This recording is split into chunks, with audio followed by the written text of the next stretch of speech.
The purpose of the Global CFO Council is to provide an educational and networking forum for senior financial executives in order to share best practices, discuss current financial issues, and to learn about current topics related to the performance of their jobs.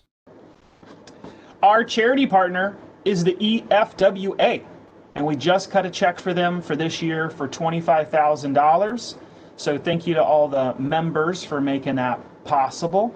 And the Educational Foundation for Women in Accounting, the EFWA, they've been around for like 60 years giving scholarships to women pursuing undergraduate, graduate, and PhDs in accounting. So if you are a woman or know a woman who is pursuing a degree in accounting, check them out, because I think the scholarship period opens up again in January. So good time to go to efwa.org. And thank you to the folks on the call who are mentors or on the volunteer with that group. There's some folks on this call who are mentors to scholarship winners at the EFWA, so kudos and thank you for that. And then because it's Veterans Day, let me give a thanks to all veterans of all branches. Thank you for your sacrifice. We all thank you for all that you do and the example that you set for us. You make it possible for us to have a meeting like this on a morning on a Wednesday. So just thank you very much for your service. It's much appreciated. For all those who have served and all those that are serving. Stay muted and put Q&A in the box. So let's get started. Ramona, can you unmute yourself? Done. All right, cool. So you've heard this before. I don't think you told John that my little shtick, but John, what I do is I just find stuff on the internet about people. I don't read your bio. So thank you for sending me your bio, but I'm not going to read it. I'm going to tell you what I found on the internet. And we'll start with Ramona. This may or may not be true. It has happened before where I found stuff on the wrong person. So Ramona, owner of Feral Insights, which is forensic accounting and business advisory. Is that true? Correct. I got that. That's easy. Are you also adjunct professor at Furman University? Correct. Many years as a senior leader and even partner at a CPA firm, even though you're a proud non-CPA. True statement. I didn't know that was possible, so good job. All right, this I don't know if it's true. Undergrad in organizational communication from California State University? Sacramento, correct? And an MBA in business administration from the same fine university? Yes. You have many, many certificates. I'm not reading them all, but they include certified fraud examiner, certified financial crimes investigator, and you cannot be bluffed in poker. Is that true? I don't know about the poker part. Has your husband or wife ever pulled, or your husband or kids ever pulled one over on you? Often. I'm gullible. Oh, wow. All right. You're a super active speaker. I saw a bunch of your presentations online. I think also super volunteer. I'm not reading them all, but these are 2 or 3 I think you volunteer at. Are you an active volunteer with the Girl Scouts? No, I'm on a committee with the Girl Scouts. I'm calling that right. Okay. Hispanic Alliance? Yes. And I do not know the connection, but since it's Veterans Day, is there some big connection with you in the Army? My son is active right now. Bam. All right. I'm calling that correct. Well, thank you for your family sacrifice and your son for serving his country. John, can you hear me, sir? Yes, sir. All right. Director of IT Risk and Assurance at Greer Walker CPAs. Is that correct, sir? That's correct. Before that, you were a senior executive in IT and risk at the largest private retailer in America. Is that true? That's correct. And CPA firms? Yes, lots of them. And I think you got your undergrad in accounting and a minor in MIS at the University of North Carolina, Charlotte. Correct. All right, let's see how smoothly I do the following thing. This is already not smooth, but I think that you also have a hobby, and I'm going to take over the screen. All right, are you the drummer in a band? Yes, I was a professional musician for over 15 years, and now I play in my church's. Bam. So I've watched several of these videos, and I just wanted noted, you need to tell the music director, you need to get a drum solo, okay? Like, it is light on the drumming. There's no drum solo, there's no drum feature, and the singer, he like takes all the shine. So That's the way it normally happens, man. I mean, the drummer's in the background. We don't. I like to stay in the dark a little bit. yeah, the lead guitarist got a moment, the singer got a moment, the piano player got a moment. No moment for the drummer. And I watched a lot of videos. Oh boy. All right, Ramona, can you take back over the screen for the actual real presentation that people actually came for? Let's see if this works. All right, so folks, that's my shtick. We're really honored and blessed to have John and Ramona here. I'm really excited about this. I read some facts. I think that corporate fraud is somewhere in the 25 to 50 billion with a B. That would not be surprising. Retail fraud is somewhere in the 60 billion with a B, something like 1.6% of all stuff that leaves the retail company leaves via theft. That's crazy. And then I'm reading more and more about PPP loan fraud. So when we're all reading this and we think, oh, all those sketchy people out there who do stealing, I would never do that. I think there are a bunch of accountants who just committed PPP fraud. So very interesting and great timing. I'm super looking forward to this. So I'm going to shut up and mute myself. And Ramona and John, when you guys find natural breaks every 10 or 15 minutes, stop, and I'll hit you guys with some questions. Great, thank you. So thank you everyone for having us. And again, we're here to speak about the connection between corporate fraud and corporate ethics. We already touched on the background, but Robert, I'll share one thing you didn't bring up. So both my husband and myself are also veterans of the Air Force, and my son chose the Army, but there he goes. It's all good. And then there's John's bio. Also, you see our pictures. John, is there anything else on yourself that you'd like to share? I'll take that as a no. So we want to start off just talking about corporate fraud, right? Occupational fraud, and make sure we're all on the same page. So the use of one's occupation for personal enrichment through the deliberate misuse or misapplication of employing organizations' resources and assets. And usually there is a fiduciary relationship. The person is in control, being trusted with company assets, again, takes them. And then it really comes to the fact that they don't intend to return those assets to the company, right? And instead use them for their own personal use. And when we talk about corporate fraud, right, and risk, it's not only about operations and financial risk, but a significant component is the human risk, right? People are complex, and fraud is intentional, and it is deceptive. I want to just, again, framing us. So the fraud triangle, this is a triangle that really speaks to the why people might commit fraud, not the how, right? The how is different. How speaks to the act itself. But on the why, it's important that you recognize there's usually three elements that need to be in place and would be in place. So you have the pressure. It can be an internal pressure, external pressure, and some examples are there on the slide. It might be such that the person just is incapable or doesn't feel like they have the ability to share that pressure with anyone. So it's very internalized, and just think of that pressure, it just builds up. Pressure could get to a point where now they see in their role within a company that there's this opportunity to do something, if you will, self-serving. Typically, it might be, again, because you're in a role of trust, long-time employment with the company at a certain level. You also have access and awareness to the internal controls and the weaknesses that might exist. So you see this opportunity to take advantage of that. And then the last leg or part of the triangle would be that ability to rationalize or justify your actions. So if a person convinced themselves that they're not doing anything that's really harmful, that they're still a good person, right? I deserve this. Everybody else is doing it, so why shouldn't I? It's the norm in the company. We may have a code of ethics, code of conduct, but really how we do things is different.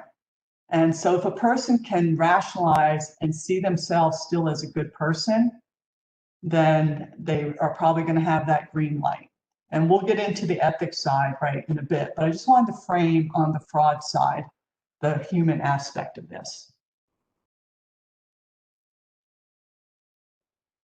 Also wanted to share just some numbers, some data with you. So the top half of this slide comes from PwC's Global Economic Crime Survey. So according to their survey for 2020, they had, I think, about 5,000 respondents. The reported incidents of fraud committed by customers, accounting fraud, antitrust, human resources fraud, and bribery and corruption saw the biggest increases this year. And just look at some of their data. 47% of their respondents said that they had experienced fraud in the past 24 months. It's the second highest reported level of incidents in the past 20 years, but may not be surprising after we heard some of Robert's earlier just data that he shared. 6 incidents of fraud on average, where companies reportedly experienced 6 incidents in the last 24 months. And then the last is indicated from this survey. There are 4 types of fraud that were reported, and you can see them, right? Customer fraud, cybercrime, asset misappropriation, bribery, and corruption. Down below is from the Association of Certified Fraud Examiners. That's where I have my Certified Fraud Examiner certification. They do a study biannually, so this is their 2020 global study.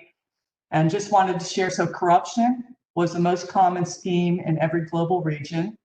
And corruption, asset misappropriation schemes, and financial statement fraud are the 3 categories or classifications that the ACFE uses for its occupational fraud. But look at asset misappropriation. They're the most common, the least costly.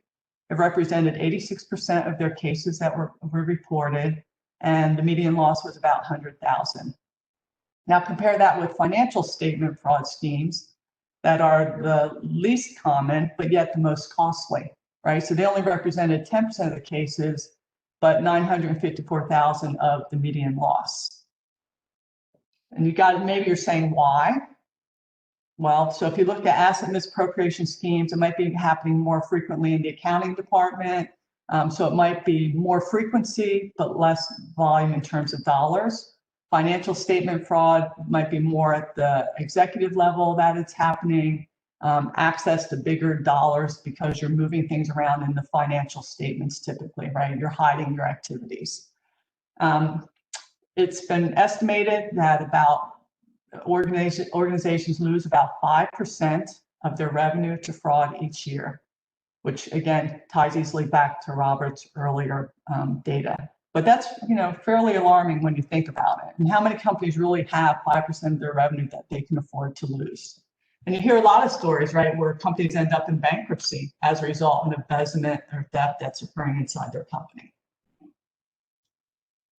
I thought this slide would be helpful since we probably have members or participants online who come from a variety of industries.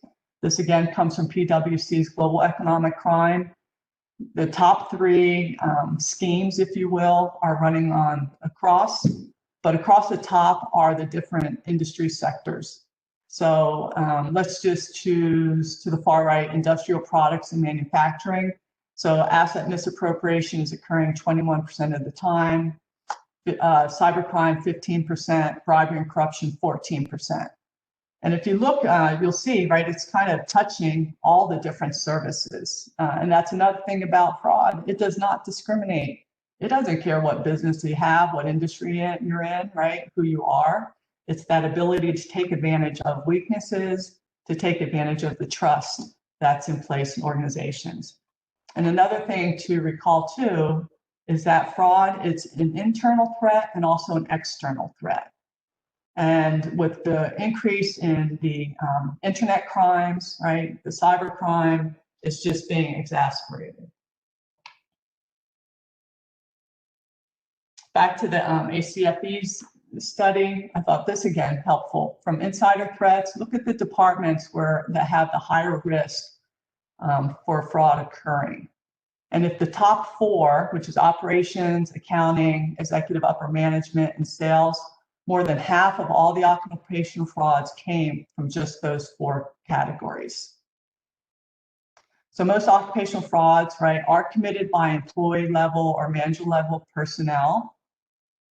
However, but the frauds by owners and executives are much more harmful. And think about the earlier side, asset misappropriation, 86% of the time, median loss was 100,000. When it was financial statement, it was 10% of the time in terms of occurrence, but the median loss was 954,000. I think then separate from that, when you have executives, managers who are committing the fraud, it just damages the company, it damages morale, right? There's just a much longer term negative effect.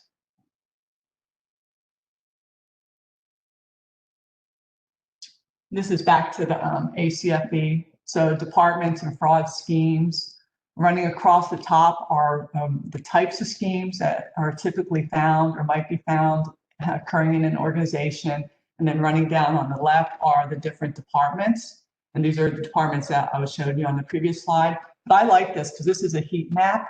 So it's showing your areas where there's less risk to more risk of the fraud occurring and by which departments. So I always like the red, right? Here's the red under the corruption. Look at that, 44% in operations, 62% executive upper management. Down at the bottom, purchasing, 81%. So this is also, I think, a good map if you're looking at your fraud risk assessment and trying to manage that. It might help highlight some areas where you might want to focus a little more closely, right? Scrutinize those departments a little bit more. And it's about the activities, it's also about the relationships. You have to really appreciate, I think, and understand, have an awareness also for the people in those departments, right? What's going on in their lives? What might be occurring that might be disruptive? Has anybody become disgruntled of late? So just wondering, I'm going to just pause here for a moment, but does any of this surprise anyone? Or are you nodding your heads yes, like, oh yeah, I've either seen this, thinking about the data earlier, these are areas we already focus on, or wow, I didn't realize this. And so maybe there's some things we should go look at inside our own company. Yeah, I'll speak for the crowd. I think it is surprising, and it's wow, especially some of these reds. This is a great chart. Like, who are we hiring in the purchasing department? But Ramona, I've got a few questions from the chat box. If I can hit you and John up with them, whoever the appropriate person is. Sure. Question number one from the box is, does fraud occur in the same proportions for companies with under 50 employees and versus larger companies? And then small versus large, is there a difference between who is then committing the fraud? Say, as a small company, is it more likely the owner? What are your thoughts on that, on size? Yeah, so the next slide actually is a slide on internal controls. But again, I'm going to go back to the vulnerabilities are you have human risk, right? And then the internal controls. So by size, the larger the company, they probably have more resources to commit and devote to putting in place those fraud detection capabilities, right? The software or the training necessary. Where the smaller organizations might be more strapped for cash to make those kind of investments. But I also want to point out that from the studies, the number one way that fraud is detected is through tips, and it's through training employees that awareness. I'm dealing with the matter right now. It's out of state, southeast, but it's become very obvious in my investigation that there is no biannual active discussion about fraud awareness in the company. So something has just occurred that has pulled the rug out from everyone, and they just never saw it coming. So size does matter in terms, and you'll see it on this next slide, in terms of internal controls. And again, fewer people, you have less people maybe in your accounting department. Right? So you're entrusting one person with multiple duties, lack of segregation, which creates more vulnerabilities, right? So you do have to sometimes come up with some very simple ways to help prevent the fraud from occurring. You can't stop fraud necessarily, right? We just things to help prevent or detect it. I was going to echo what you were saying, especially in the smaller organizations. What I see is a lot of segregation of duties issues, and it also translates to the level of access they have on these computer systems as well. And because of that, there is more opportunity for that issues, especially with what I've seen in small companies too, is most of the people with most of the access are folks that have been with the company 10, 15, 20 years. And so when you have that lack of segregation of duties and lack of external monitoring outside of the process, you're going to see the possibility of fraud more likely in that scenario, depending on what assets are available for them to look at.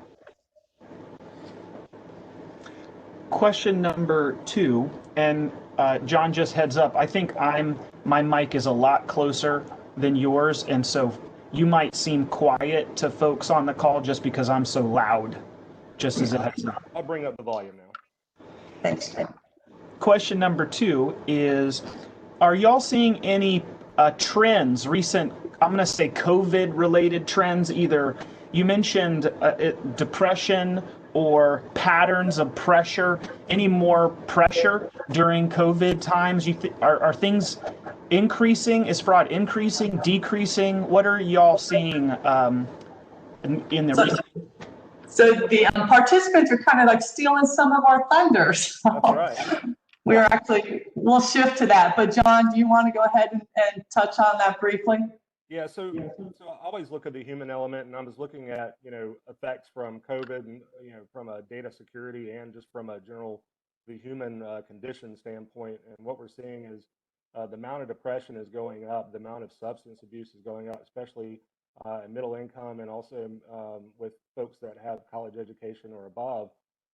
And we're also seeing trends from insider threats has gone up over the last 2 years. So I don't know if it's a direct correlation, but it sure seems part of it. And I would just echo, so I have a colleague when I taught at Sac State University who actually specializes in loneliness and loneliness in the workplace. And with the advance of the pandemic, he's become quite popular with programming and all, but it's just that now you even have more separation. So he was saying, so for people who already felt lonely in the workplace, now there's even more pressure, a more sense of separation and loneliness because they don't even have any daily contact unless it's now the Zoom meetings. So it's even harder to gauge the emotional state of your employees. And again, that willingness to share, how willing are people to say, hey, I'm having some problems here, being isolated. I felt isolated before, now I really feel isolated. So I think it's a concern. Ramona, where would expense report fraud fall in the charts that you've shown, and is that a significant threat and an area for people to look at? Yeah, so we have, there's expense reimbursement. So asset misappropriation would be the classification. And then underneath that are several schemes like the billing, expense reimbursements, the ones that are still on this schedule, payroll, but it would be, it'd fall under one of those categories. Selfishly, that makes me think, payroll makes me think of time card and overtime fraud. With knowledge workers and remote working, are you seeing any trends on overtime fraud? How do you even keep track if people are really working a couple extra hours every day? So you really have to be verifying, and that is that. Think about now how much dual verification we have, but I'm going to do one even better for you. So now payroll is done remotely. So you have one person in the accounting department who's responsible for submitting the payroll electronically. And this goes to an actual incident. The person was doing that, had set it up so they were the only person receiving the monthly reports back from the third party vendor, who helped manage their payroll for them.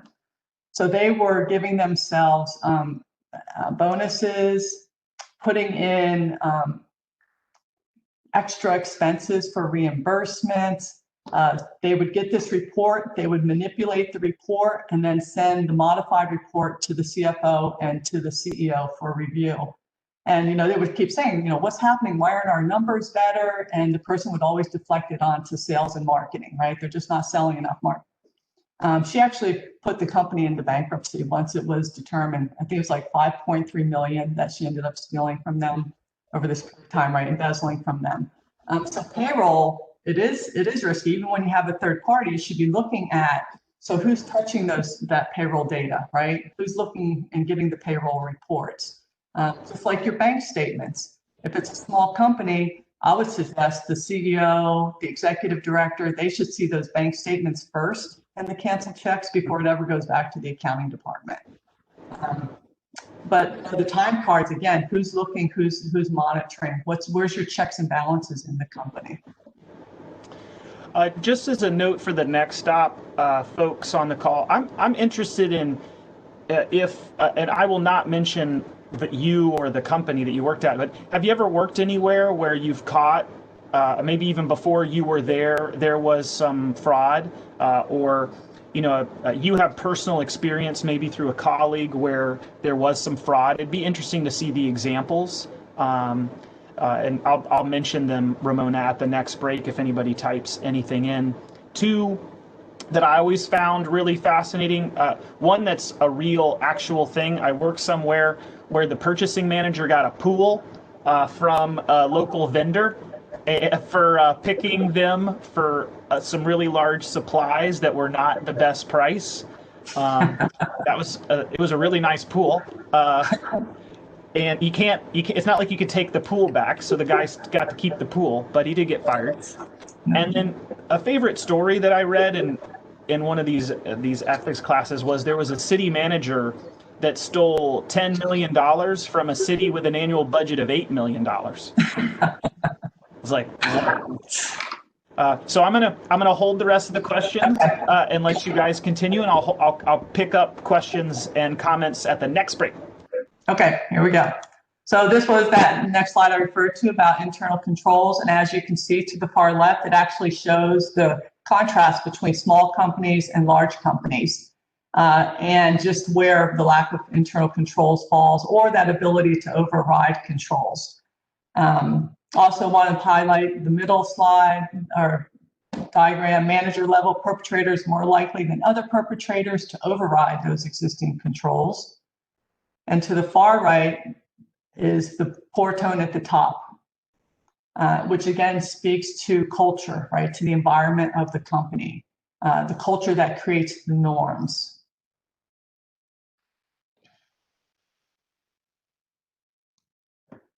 So this is now the intersection between fraud and ethics and the role that pressure plays, right? It has a critical role.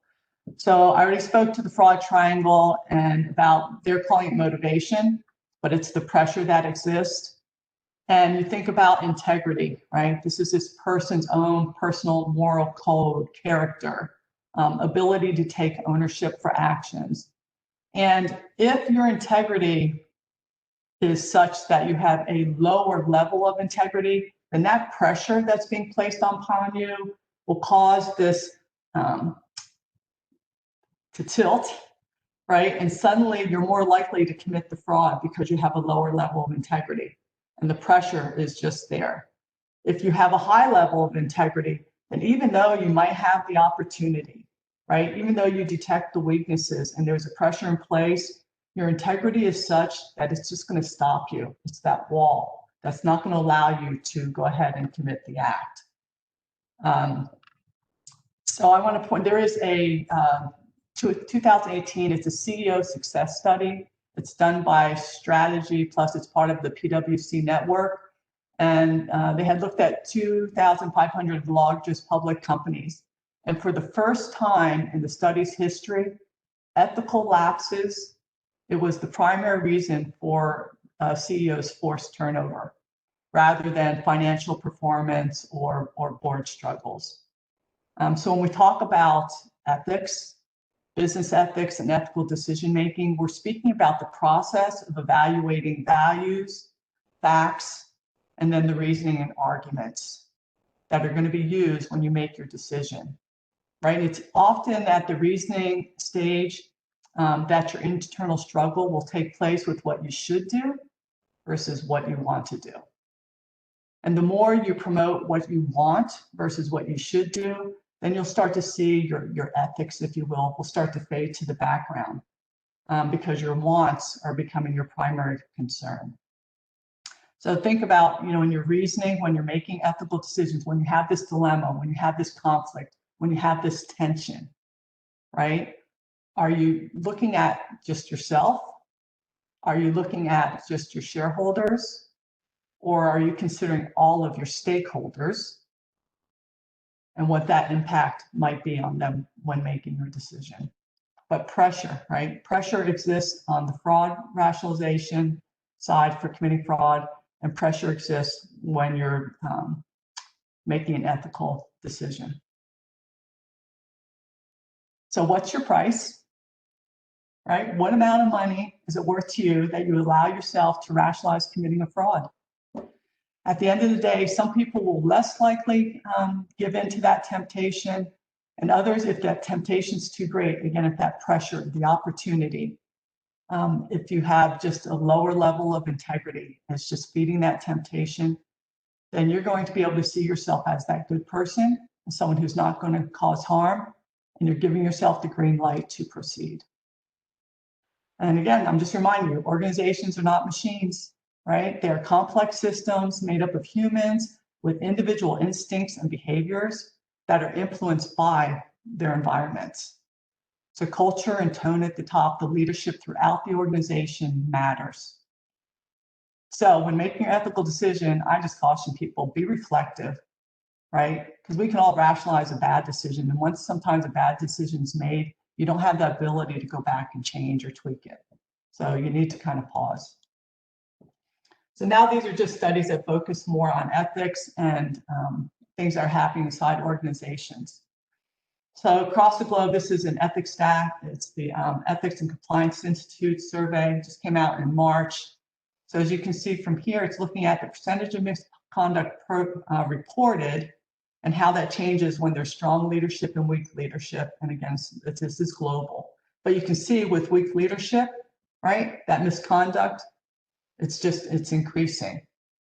So employees are more or 2 times more likely to observe misconduct when employees perceive their direct supervisors are exhibiting weaker leadership than stronger leadership.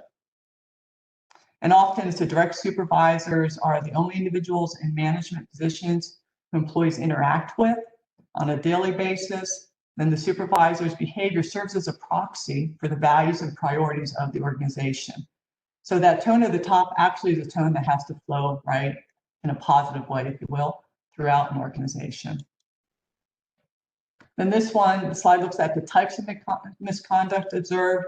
And again, look at the shift between the light blue, which is the incident rate of misconduct, and then the purple is the incident rate of misconduct with pressure. So again, look at the role that pressure plays. So when employees' perceptions about pressure to bend the rules were examined alongside the 6 types of misconduct, there's a clear pattern that emerges. The prevalence rate for each type of misconduct was about 2 times higher among employees who indicated they felt pressure to bend the rules. So maybe by identifying employees who may be at a higher risk for feeling pressures to bend the rules, organizations can be proactive in addressing any possible issues before there is a problem. And this goes back to awareness, right? And are we having active conversations throughout the organization about ethics, about what the company's expectations are, and also for consequences? Another good slide. This one's from EY's Global Integrity Report, again, a 2020 report. And according to their findings, this was first on the graphic. The question was, which would you be prepared to do to improve your own career progression or remuneration package, right? The pay bonuses or bonuses you might receive. So the research found that the more senior the employee, the more likely they were to act unethically. So senior employees are more likely to justify unethical behavior, such as ignoring unethical conduct in their team, misleading external parties such as auditors, regulators, or offering or accepting bribes in order to boost their own career progression. This is concerning as leaders set the tone at the top and define standards of behavior for the organization.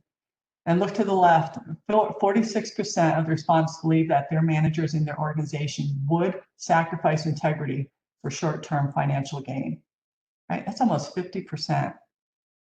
Another 59% found it was challenging for organizations to maintain their standards of integrity amid rapid change or difficult market conditions. And we'll talk about COVID here in just a moment. And 35% found unethical behavior in the organization is often tolerated when the people involved are senior or high performers. So kind of alarming, right? And this will be my last slide, and then we'll take those next questions, Robert, and then we're going to switch it over to John. But talking about observed misconduct and organizational change. So these results show that employees working in organizations with 4 to 7 significant changes in 12 months were 2 times as likely to say they observed misconduct than employees working in an organization without any significant changes. And then these results here do not show anything with regard to COVID. But I did just this morning, I was opening up to see if I found anything else. And they were saying that during the times of change, this is still ECI, during times of change, employees are more likely to feel pressure to bend the rules. Potential for more, quote, rule breaking means that more employees will be forced with the decision to report the misconduct or not. And with regard to COVID-19, right, it may be having similar repercussions in 2020.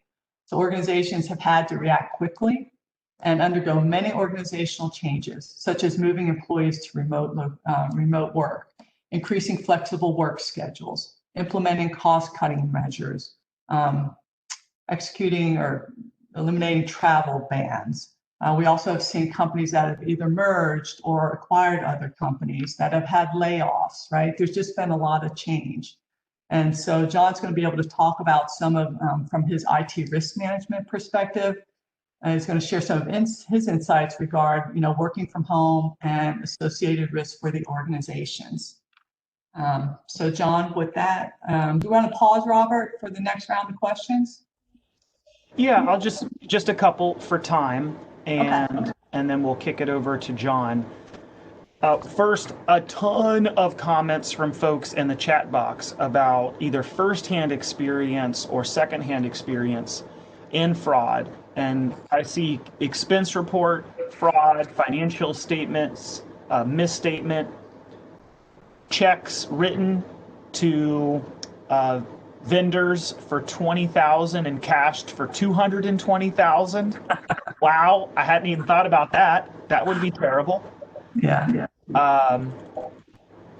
Employees who were skimming just a little bit off of materials right below the threshold. They knew the threshold and they just skimmed just enough, got away with it for 10 years. And then even a president being found to commit fraud and was removed. And they made a comment, and it also made me think that makes it hard. Otherwise very successful president, or think, what if you had a really successful salesperson? Would you get rid of them? Or would you look the other way? So, wow. Thank you so much, everyone, for the comments. That was really eye-opening. 2 questions, Ramona. One was any best practices in a remote environment to manage this risk? Any tips or tricks as we either have employees working remote or we're remote? New tools or habits we need to pick up in this remote environment. Yeah, and I think, so John will chime because he's going to cover more of the working remotely. So John, do you want to comment with anything? Yeah, I'll comment. Let's go through that one more question, and then let's see if we can answer that question on the when I start my slide there. And then Ramona, another question was around any thoughts about how we should add this to our M&A checklist, fraud detection, fraud audits, any experience with that? As we're looking to maybe do some mergers and acquisitions upcoming, how should we think about investigating potential fraud at target companies? Yeah, so I think one comment would be, so you have the financial statements and you can take them at face value. But I would also suggest you peel back that layer, right? Just ask those more probing questions. Obviously, you're going to have to somewhat rely on their representations, right? That they are being truthful and honest. But even ask, if they've had any incidents, suspicions, looking at their talk about their internal controls and areas of weakness, right? So the more better informed you are, and again, fraud is not necessarily easy to detect. It averages, 14 months? It used to be 24 months, right? But as detection tools have improved, awareness has increased. It's now, I think right now it's an average of 14 months before it's detected. So you just don't flip a switch. But again, I think it's taking that time, right, to probe a little bit. And when you think about their weaknesses inside organizations, you have to be able to think like that fraudster, right? So what could I be capable of doing? How would it be accomplished? And that's going to be kind of to start building some of your roadmap for fraud risk management of areas that you should be probing. But there is no, here's the golden rule. Again, when you have the financials, you have to look deeper, get some of their general ledger detail, right? Just to compare what you're seeing. It doesn't make sense. If it doesn't make sense, do the follow-up. That's awesome. I'm going to mute myself. Ramona, mute yourself. And I'll hold the rest of the questions if there's time at the end after John's presentation. Okay. John, I'm going to move it to you, then I'll mute myself. Okay. There you go. Okay, so, talking about COVID and new opportunities for fraud, kind of one of the things I always like to look at from a cybersecurity standpoint is it's kind of like war. The only problem is usually the people that are working in cybersecurity, they have a really major problem, which is we only are allowed to have shields and walls, right? So we're always constantly being poked at with people with no rules, but we have to play by rules. So I always think it's fun to look at it from that perspective. And so one of the favorite things I like to read is Sun Tzu, and he says, in the midst of chaos, there is also opportunity. And I think that's obviously where we are today with the COVID pandemic. The workforce is now 62% remote. There was a huge rush to implement remote workforce. I did several webinars where I did polls, and an overwhelming number of companies were able to get remote workforce in place in just 1 to 2 weeks. And what that says to me, just being a cybersecurity professional, is that a lot of security corners were cut. There's a lot of pressure from the leadership to get this up and running, and so there's a lot less time to do the right security checks. Most people are actually trying to catch up now, but I don't think they ever will. 81% of security personnel are taking on more IT responsibilities. They're not doing the security monitoring that they used to do. Also, because of the remote workforce, if you've got people monitoring, it's taken a lot longer to actually respond to security events and actually look at those things, analyze and figure out what's going on. Another trend that's going up is hacking as a service is easily obtainable. Folks can go different places, like if they get a Tor browser, they'll go to the dark web. They can purchase a ransomware as a service. They can attack their own company with it, and they get a part of the proceeds. Those type of things are starting to become more and more available to just normal folks. And this is not just for IT savvy folks. These people, you just pay your Bitcoin and they do the work for you, and then whatever they collect, they'll give you the percentage. So there's a lot of different things going on that way. But the main concern I have is that data security controls are weak or not in place. That's still the case. I just do not see a lot of data security programs or data security controls in place to help shore up some of those assets. If you'll go to the next slide, please. Again, we talked to you about pressure. I looked up some information. One was from Pew Research. This is, to me, this is kind of alarming, kind of sad at the same time. We've got folks that are, considered to be middle income. 12% say they're having to use food banks to get by. 11% have problems paying rent, mortgage, paying bills. A lot of people are pulling money out of their retirement accounts. That says how much pressure is out there, and it's from a financial standpoint. Also, the issue we talked about being alone and those kind of things, depression and substance abuse. CDC, these are folks that are, like I said, have some college or above. 21 to 25% increase in anxiety or depressive disorders, and substance abuse is up 10 to 14% as well. Obviously, if you have a substance abuse problem, that's also going to end up turning out to be financial pressure, problems as well, because you're spending the money on drugs and not paying your rent. So there's a lot of things like that are actually coming up. And one term that I heard the other day was the 6-month wall. It seems like everybody was hitting that 6-month wall a little while ago. There might be an 8th, 9th, 10th month wall coming. So we're going to see more and more of these trends coming. Next slide, please.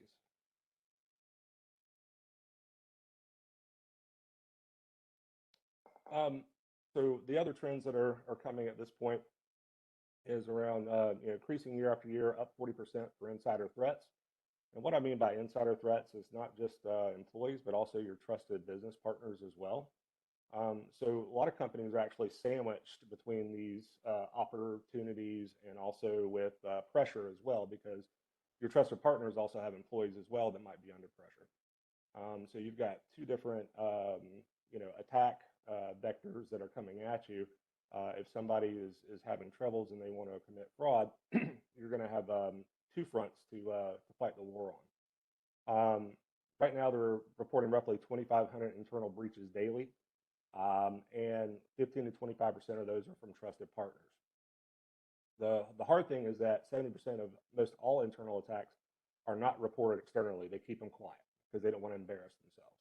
So we don't know the full extent of the data. We don't know the true extent of the data because most of these companies actually cover it up. The big thing is for the motivating factors. This is from the Verizon 2020 Breach Investigations Report. Financial and espionage are the big ones.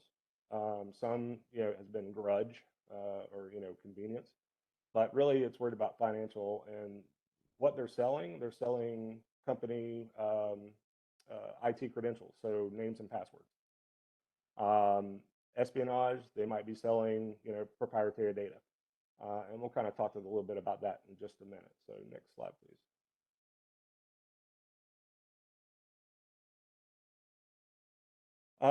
So what are we protecting or preventing? So I look at it from the NIST cybersecurity framework, and I always really harp on if you get protect and detect right, you won't have to identify, respond, or recover as much. And so, we're trying to protect employee data, obviously HR and other information, customer data. If you're retail or you have a large customer data list with personal information, intellectual property, trade secrets, but again, information system credentials. Again, that's where a lot of the stuff is being sold on the dark web to gain, get money. Then we've got business interruptions we're trying to prevent, and breach-related costs, obviously, to try to prevent that, because right now, even for an inside event, the average cost for most companies is going to be from $1.5 to $2.8 million if it's a major one. So that's going to be an issue. So, going back to the, information system credentials, that's where I really want to focus on some of the internal controls that really need to be in place to help with this. And we can talk about that on the next slide. Again, data security is key. Data is an asset, so you need to protect it just like you would protect cash or financial instruments, those kind of things. Well, you got to classify it as well. The one thing I can say the government does do well, they do a really good job of actually doing data classification and doing access management based on that data classification. There's a lot of work involved to actually get yourself to that position where you can actually monitor and get that access correctly, but it's worth the while. Identity management, definitely want to have those things in place. So you're having two-factor authentication, security challenges, all the things you need to do to make sure that the folks that are coming into your network are proper. But access management, again, key.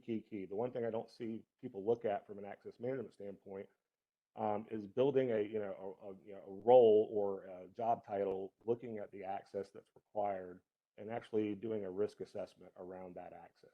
What does that really do for are these people high risk? And based on that, are we doing the right things in place to make sure that there's either segregation of duties, or if there's some type of monitoring process in place to look at that access and what they're doing.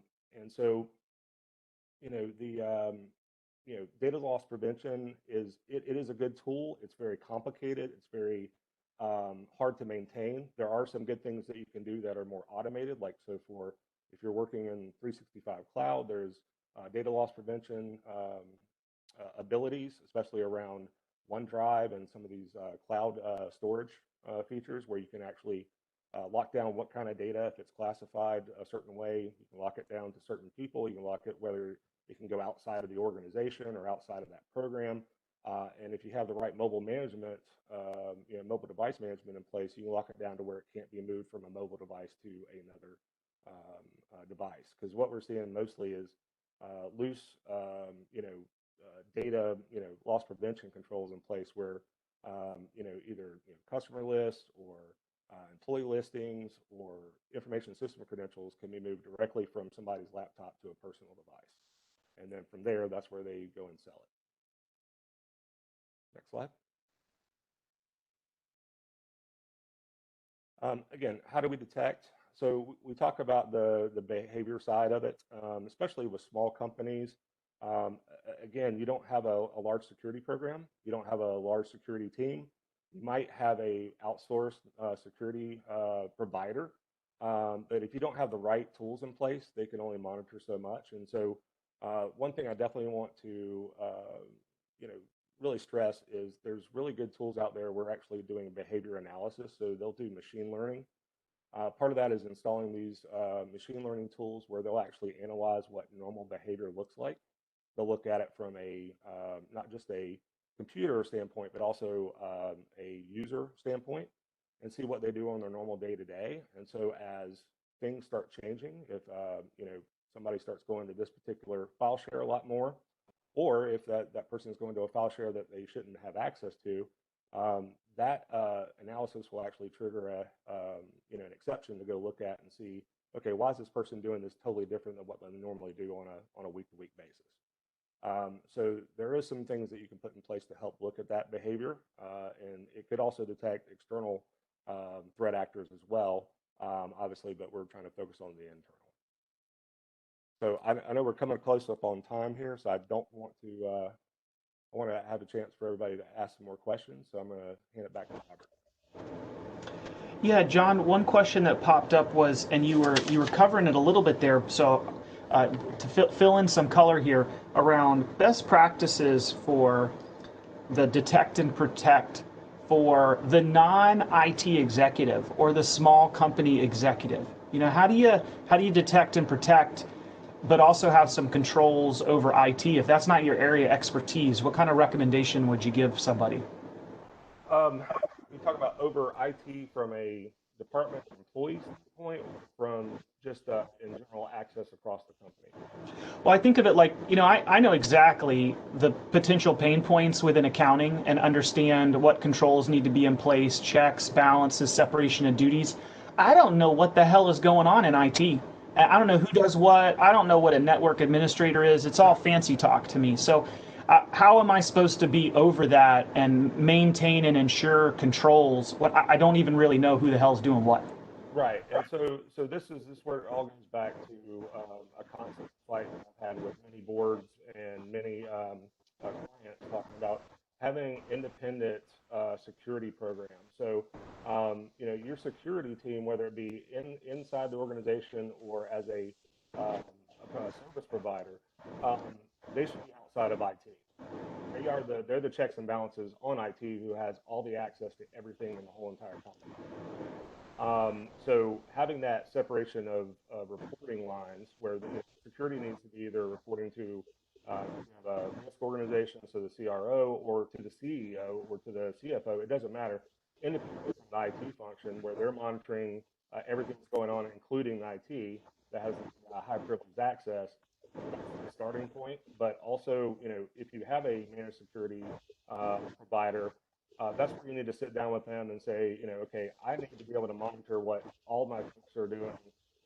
I want to have information from you guys to tell me if you see this type of behavior as far as a lot of access, certain databases or those kind of things. But also, putting other technical controls where you're looking at the types of data that are flowing across to certain computers. See if there's possible data exfiltration, like a insider breach, those kind of things. Work with that independent, give you what you need so you can have that intelligence. But you can't have. It's hard with a small company that even if you have a inside security person, one inside security person, we're reporting to the IT director or to the VP. Also, you've got the segregation of duties issues that keep you. So you've got to have that independence for security to be able to report what's going on. I think that is the perfect way to end, folks. We're at time. And Ramona and John, that was awesome. I got a bunch of great information. I love the deck. I'm going to send out the deck to all members, and I'm going to send out Ramona and John's contact information for any follow-up questions. There were a bunch I didn't get to. And then I'd just like to close with the thought, I like John's comment, this is war, and you don't have to do this alone, right? Bring in the special forces. You can bring in Ramona and John and folks like that to help you do an audit, an assessment, and then get an improvement plan. Where I work at Lifecycle Engineering, obviously we have the auditors come in and double check, the CPAs double check the accounting and make sure all the assets are there. I thought John's comment around your IT and your data is an asset. Who's checking that? It might be time for a third-party audit and assessment of our IT physical assets, but also our data management. So great call to action. Great job, John and Ramona, and thank you all very much. And I hope everybody has a wonderful day. Bye, everybody.